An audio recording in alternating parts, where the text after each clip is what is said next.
कोटी ओडियार मौड़मणि मणिमा महाप्रभु गुंडीचा मंदिर भितर निजर जन्मवेदी उपरे बसिछंती भाई भौणी को सांगेरे धरी तेणे माँ महालक्ष्मी की कहीकि आसीथिले ये लक्ष्मी मु 9 दिन पई यात्रा रची जाउची शीघ्र तुम पाहाकू पळई आसीबी एपटे महाप्रभुଙ୍କ निर्देशरे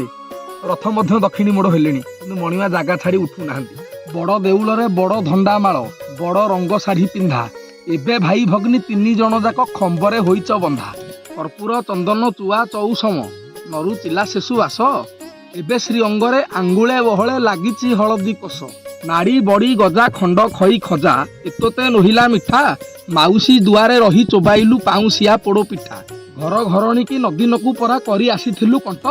से कथा पाशोरी मुला उछु गाली तू बड़ विषम खंट तेने माँ महालक्ष्मी महाप्रभु को न पाई अधीर होई उठिलेनी फेरा पंचमी दिन माँ महालक्ष्मी निजर थाट पाट धरी आसी पहुंची गले गुंडीचा मंदिर में देखिले भाई भौणी 3 जण जाक आड़प मंडप बसिक अति सुखे भोजन कर माँ को देखिकी महाप्रभु कौन कले टेरा पकई दे दुआर किलीदेले फेरा दिन परा रथ भांगी गले ठाकुराणी होई क्रोध तेबे पुणी तोर चेता पशु नाई जाइछु गहम निद